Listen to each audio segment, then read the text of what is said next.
నమస్తే BCN news కి స్వాగతం. నా పేరు నీలిమ. ముందుగా ముఖ్యాంశాలు. ప్రభుత్వ కష్టాలు ప్రజలే తెలుసుకుని గ్రామాభివృద్ధికి దాతల ముందుకు రావడం అభినందనీయం. శాసనసభ డిప్యూటీ స్పీకర్ రఘురామకృష్ణరాజు హర్షం.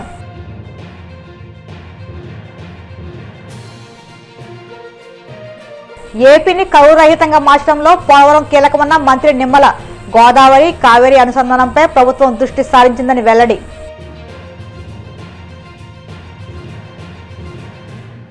భీమవరంలో ఘనంగా హనుమత్ జయంతి వేడుకలు. పలు ఆలయాలను దర్శించుకున్న రాష్ట్ర public accounts committee chairman MLA Anjibabu.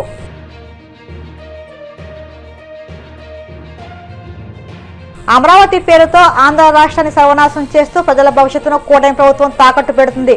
మాజీ మంత్రి పేర్నినాని ధ్వజం. ప్రభుత్వ కష్టాలు ప్రజలే తెలుసుకుని గ్రామాల అభివృద్ధికి దాతల ముందుకు రావడం అభినందనీయమని శాసనసభ డిప్యూటీ స్పీకర్ ఉండి ఎమ్మెల్యే రఘురామకృష్ణరాజు అన్నారు.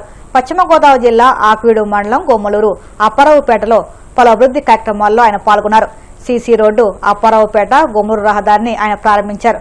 గుమ్మలూరులో ఆర్ఓ వాటర్ ప్లాంట్ పునఃప్రారంభించారు. అప్పారావుపేటలో 10.20 లక్షల కెనరా బ్యాంక్, 5 లక్షల ఎంపీపీ నిధులు, 15 ఫైనాన్స్ నిధులతో గ్రామంలో మైక్రో ఫిల్టర్ ఏర్పాటు చేయడం జరిగిందన్నారు. ఈ గ్రామంలో వాటర్ క్వాలిటీ చాలా దారుణంగా ఉండేదన్నారు. ఈ రోజు నుండి పూర్తి సురక్షితమైన నీరు అందించడం జరుగుతుందని తెలిపారు.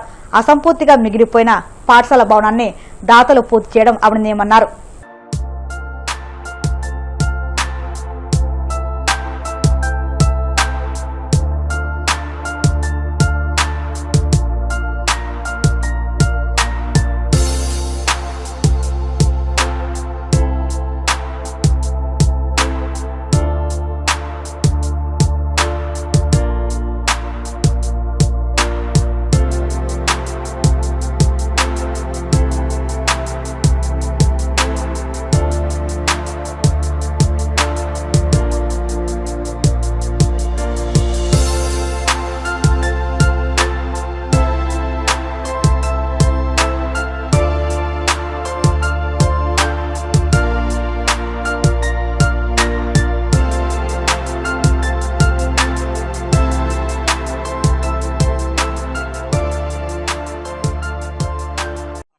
పేట మైనర్ పంచాయతీ. ఈ గ్రామంలో 10,20,000 రూపాయల వ్యయంతో కెనరా బ్యాంకు 5 లక్షలు, ఎంపీపీ నిధులు, ఫైనాన్స్ కమిషన్ 15 ఫైనాన్స్ కమిషన్ నిధులు, స్వల్ప నిధులు అన్ని కలిపి సుమారు 10 లక్షల వ్యయంతో ఈ మైక్రో ఫిల్టర్ ఈ ప్రాజెక్ట్ ని కంప్లీట్ చేసి, చాలా దారుణంగా ఉండేది ఇక్కడ వాటర్ పరిస్థితి, క్వాలిటీ. ఎన్నో ఇబ్బందులు పడేవారు. ఈ క్షణం నుంచి ఎటువంటి ఇబ్బందులు లేకుండా పూర్తి సురక్షితమైన నీరు అందించడం ప్రారంభమైంది. గతంలో ఇక్కడ ఒక ఎలిమెంటరీ స్కూల్ ప్రభుత్వ నిధులతో ప్రారంభించి ఆగిపోయింది. దానికి స్వచ్ఛందంగా గ్రామాల్లోని పెద్దలే ముందుకొచ్చి తలా కాస్త వేసుకుని కంప్లీట్ చేశారు. అది కూడా ఇప్పుడే ప్రారంభించుకున్నాం. ఇలాగ గ్రామాల అభ్యున్నతికి ఆ గ్రామస్తులే ముందుకొచ్చి చేసుకునే ట్రెండ్ మన ఉండి నియోజకవర్గంలో చాలా బాగా జరుగుతుంది. అన్నిటికీ ప్రభుత్వం మీద ఆధారపడటం కాదు, ప్రజల కష్టాలు ప్రభుత్వం తెలుసుకోవాలి. కానీ ఇక్కడ ప్రభుత్వం కష్టాలు ప్రజలు కూడా తెలుసుకుని మనమే ముందుకొచ్చి పనులు చేసుకోవాలి అనే ఒక పాజిటివ్ దృక్పథంతో పనులన్నీ చక్కగా జరుగుతున్నాయి. ఇప్పుడే గ్రామస్తులు ఒక వాటర్ పైప్ లైన్ సమస్య చెప్పారు. దానికి కూడా త్వరలో పరిష్కారం చేసి రాబోయే 3-4 నెలల్లో దాన్ని కూడా. పోలవరం ప్రాజెక్టు 2027 జూన్ నాటికి పూర్తవుతుందని నీటిపారుదల శాఖ మంత్రి నిమ్మల రామనాయుడు తెలిపారు. ప్రధాని మోదీ, ముఖ్యమంత్రి చంద్రబాబు, కేంద్ర జలశక్తి మంత్రి సిఆర్ పాటిల్ ఈ ప్రాజెక్టును జాతికి అంకితం చేయనున్నారని వెల్లడించారు. ఢిల్లీలో కేంద్ర జలశక్తి మంత్రి సిఆర్ పాటిల్తో ముఖ్యమంత్రి చంద్రబాబు భేటీ అయ్యారు. గంట పాటు సాగిన సమావేశంలో పోలవరం ప్రాజెక్టు సహా రాష్ట్రంలోని వివిధ నీటిపారుదల ప్రాజెక్టులపై సుదీర్ఘంగా చర్చించారు. ఈ సమావేశంపై మంత్రి నిమ్మల మీడియాతో మాట్లాడుతూ పీపీఏ సిడబ్ల్యూసీ నిర్దేశించిన గడువు ప్రకారం 2027 నాటికి ప్రాజెక్టును పూర్తి చేస్తామని కేంద్ర మంత్రి స్పష్టం చేసినట్లు తెలిపారు. ఏపీని కరువురహిత రాష్ట్రంగా మార్చడంలో పోలవరం కీలకమని తెలిపారు. గౌరవ ముఖ్యమంత్రి నారా చంద్రబాబు నాయుడు గారి యొక్క ఆలోచన మనందరికీ తెలుసు. ఎక్కడ జలం ఉంటే అక్కడ జనం ఉంటారు. నాగరికతలకు కూడా ఎక్కడ నీరుంటే అక్కడే అభివృద్ధి చెందాయనేటువంటి సత్యం ఏదైతే ఉందో దాన్ని ఆచరణలో చూపించేటువంటి విధంగా ఆ రోజు ఎన్టీ రామారావు గారి దగ్గర నుంచి ఈరోజు చంద్రబాబు నాయుడు గారి వరకు ఆంధ్రప్రదేశ్ రాష్ట్రంలో సాగునీటి రంగానికి, నీటిపారుదలకి అత్యంత ప్రాధాన్యత ఇరిగేషన్కి ఇస్తున్న విషయం మీ అందరికీ తెలుసు. అందులో భాగంగానే మొన్న కూటమి ప్రభుత్వం అధికారంలోకి వచ్చిన తర్వాత మరి ఈ యొక్క 24 నెలల పరిపాలనా కాలంలో చంద్రబాబు నాయుడు గారు ఢిల్లీ వచ్చినప్పుడు కూడా ప్రత్యేకించి పాటిల్ గారి కేంద్ర జలశక్తి మంత్రివర్యులతో కూడా పలు దఫాలుగా ఆయనతో సమావేశమవుతూ ఆంధ్రప్రదేశ్ రాష్ట్రంలో సాగునీటి రంగానికి మరింత ఊతమిచ్చేటువంటి విధంగా కేంద్ర సహాయ సహకారాలను ఎప్పటికప్పుడు అభ్యర్థిస్తూ అందులో భాగంగానే ఈరోజు కూడా కేంద్ర జలశక్తి మరి పాటిల్ గారితో చంద్రబాబు నాయుడు గారు కూడా ఒక మంచి వాతావరణంలో ఈ యొక్క ఆంధ్రప్రదేశ్ రాష్ట్రం వైపు నుంచి ఏవైతే ఈ యొక్క నీటిపారుదలకు సంబంధించినటువంటి విషయాలు ఉన్నాయో వాటన్నిటిపైన కూడా మంచి వాతావరణంలో కూలంకషంగా చర్చించడం జరిగింది. అందులో ప్రధానంగా పోలవరం ప్రాజెక్టు ఆంధ్రప్రదేశ్ రాష్ట్రాన్ని భవిష్యత్తులో ఒక కరువు రహిత రాష్ట్రంగా మార్చేటువంటి జాతీయ ప్రాజెక్టు పోలవరం ప్రాజెక్టు కేంద్రం అందిస్తున్నటువంటి సహకారానికి ధన్యవాదాలు తెలియజేసుకుంటూ ఏదైతే కేంద్రం అదేవిధంగా బీపీఏ సిడబ్ల్యూసి నిర్దేశించినటువంటి కాలం 2027 జూన్ కల్లా పోలవరాన్ని పూర్తి చేస్తామనే విషయాన్ని కూడా ఈరోజు మరి ముఖ్యమంత్రి గారు కూడా జలశక్తి మంత్రి గారితో కూడా మాట్లాడడం జరిగింది. ఎందుకంటే గత 5 సంవత్సరాల వైఎస్ఆర్సీపీ పాలనలో పోలవరం ఎప్పటికి పూర్తవుతుందో చెప్పలేమని పోలవరాన్ని ప్రశ్నార్థకం చేసినటువంటి స్థితి గత పాలనలో జరిగితే ఈరోజు చాలా క్లియర్గా 2027 జూన్ కల్లా పోలవరం ప్రాజెక్టుని పూర్తి చేస్తూ ఉన్నాం. ఖచ్చితంగా ఒక మంచి డేట్ టైము తీసుకుని ఆ యొక్క ప్రధానమంత్రి గారి యొక్క చేతుల మీదుగా ఆ యొక్క పోలవరం ప్రాజెక్టుని రేపు 2027కి మనం జాతికి అంకితం చేయాలనేటువంటి ఆలోచన కూడా చంద్రబాబు నాయుడు గారు అదేవిధంగా జలశక్తి కేంద్ర మంత్రి వారు కూడా మరి ఈవేళ డిసిషన్ కూడా తీసుకోవడం జరిగిందనే విషయాన్ని కూడా ఈ సందర్భంగా తెలియజేసుకుంటూ ఆ రకంగా రేపు 2027 జూన్కి ఆ సీజన్ కల్లా ఆ పోలవరం ప్రాజెక్టుని ప్రధానమంత్రి గారు అదేవిధంగా మరి ఈ యొక్క కేంద్ర జలశక్తి మంత్రి వీరందరూ కూడా సమక్షంలో ప్రాజెక్టుని పూర్తి చేస్తామనేటువంటి ఒక భరోసాని ఈరోజు ఇవ్వడం జరిగిందని చెప్పి తెలియజేసుకుంటూ మరి అదేవిధంగా ఏదైతే ఆంధ్రప్రదేశ్ రాష్ట్రానికి సంబంధించి కేఎస్వై ఏదైతే ఉందో RRR ప్రాజెక్ట్ ఏదైతే ఉందో దానికి సంబంధించినటువంటి మైనర్ ఇరిగేషన్ అనేది చాలా చాలా ఇంపార్టెంట్ కాబట్టి దానికి సంబంధించినటువంటి నిధులు మరి ఆంధ్రప్రదేశ్ రాష్ట్రానికి అందివ్వాల్సింది కూడా ఈరోజు ముఖ్యమంత్రి గారు కోరడం జరిగిందని చెప్పి తెలియజేస్తూ ఉన్నాం.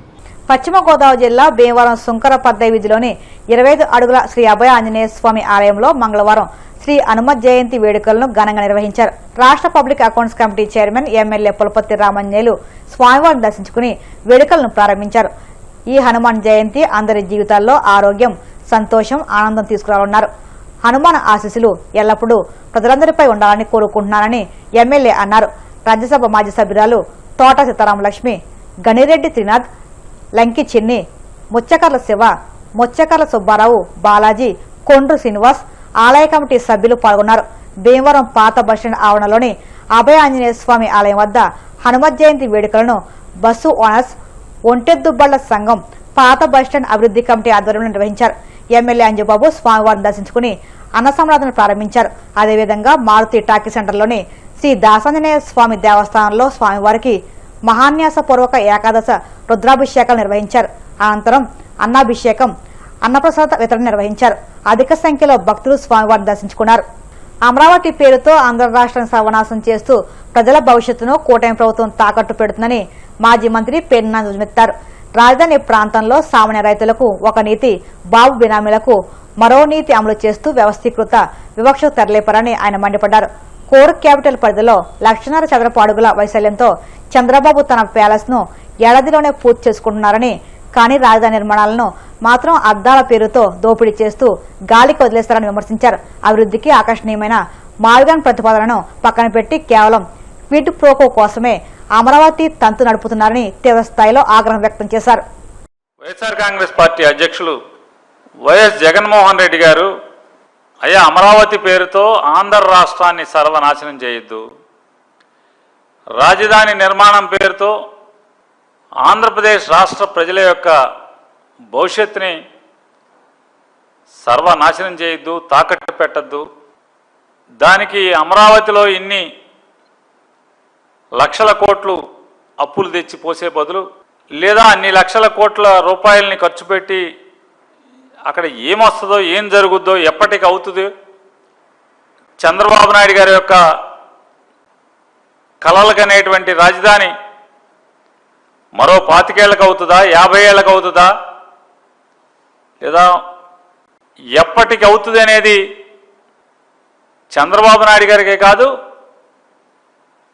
రాష్ట్ర ప్రజలకు కానీ లేదా అధికారులకు కానీ ఎవరికి అంతుపట్టినటువంటి సమస్యగా ఉంది. ఇంతమందిని అంటే 5 కోట్ల మంది ఆంధ్రప్రదేశ్ రాష్ట్ర ప్రజల్ని సర్వనాశనం చేసే బదులు మచిలీపట్నం పోర్టు పూర్తవుతున్న దశలో మచిలీపట్నం, విజయవాడ, గుంటూరు ఈ 3 ప్రాంతాలని కలుపుతూ ఉన్నటువంటి ఆ ప్రాంతంలో తీసుకుంటే కనుక ప్రజల మీద భారం పడకుండానే సెల్ఫ్ గ్రోత్ ఇంజిన్గా మావిగన్ అనేటువంటి ప్రాంతం సిరులు కురిపిస్తుంది. ఆంధ్రప్రదేశ్ రాష్ట్ర ప్రజలకి ఆశల్ని కనేటువంటి కోరికల్ని, కలల్ని నిజం చేస్తుంది అని చెప్పని జగన్ గారు చెప్తే, జగన్ గారు వీటి మీద సంధించిన ప్రశ్నలకు కానీ లేదా ప్రతిపాదనలకు కానీ నారా చంద్రబాబు నాయుడు గారు కానీ లేదా ఆయన ప్రభుత్వం కానీ సమాధానాలు చెప్పకుండా మంత్రులతో, తన ఎమ్మెల్యేలతో నోటికి వచ్చినటువంటి అసభ్య పదజాలంతో ఆయన వ్యక్తిత్వాన్ని కించిపరిచేలాగా ప్రెస్ మీట్లు పెట్టిస్తుంది తప్పితే ప్రజలకు ఉపయోగపడేది, రాష్ట్రానికి ఉపయోగపడేది లేదా జగన్మోహన్ రెడ్డి గారు సంధించినటువంటి ఏ ప్రశ్నకి సమాధానాలు చెప్పకుండా అమరావతి తంతుని కొనసాగించే ప్రయత్నం చేస్తున్నాడు. ఇవాళ రోజు రోజుకి లోతుకెళ్తుంటే అమరావతిలో ఏం జరుగుతుందని అంటే మొత్తం అంతా ఒక ప్లాన్డ్ ఆర్గనైజ్డ్ కరప్షన్, ఎవరికి అంతుపట్టనంత భారీగా కరప్షన్ జరుగుతుంది అమరావతిలో. అవినీతికి మారుపేరుగా అమరావతి తయారు చేసినటువంటి పరిస్థితి వాళ్ళ మనం చంద్రబాబు నాయుడు గారి నాయకత్వంలో చూస్తున్నాం. ఆర్గనైజ్డ్ కరప్షనే కాదు, వివక్ష కూడా కొనసాగుతుంది. సిఆర్డిఏ చట్టంలో నారా చంద్రబాబు నాయుడు గారు చాలా రూల్స్ రాశాడు. చాలా రూల్స్, చాలా ఎంత కఠినతరంగా ఉంటాయంటే, నాకు ప్లాట్ ఇస్తే ఒకవేళ నేను అమరావతిలో రైతుని నేను, లేదా మీరు ఒక రైతు, మీరొకే ఒక రైతు, మీరు 1 ఎకరమో 2 ఎకరాలో సిఆర్డిఏకి మీరు రాజధానికి డెవలప్మెంట్కి ఇచ్చారు పూలింగ్ కింద ఇస్తే, నాకు 1250 గజాలు ఎకరానికి ఇచ్చేటువంటి గజం 1000 గజాలు రెసిడెన్షియల్, 250 కమర్షియల్ అంటున్నారు కదా. ఆ 1000 గజాలని నాకు 2 కొడుకులు ఉన్నారు, దాన్ని పంచే అధికారం లేదు. పంచటాకి సిఆర్డిఏ రూల్స్ ఒప్పుకోవు. ప్లాట్ని సబ్ డివిజన్ చేయటానికి లేదు. 2 ఏళ్లకు ప్లాన్లు ఎవరు? ఇద్దరు దాన్ని అంటే ఒక తండ్రి కొడుకున పుట్టినటువంటి 2 కొడుకులు ఉంటే. ఇప్పుడు కాసేపు ప్రకటనలు.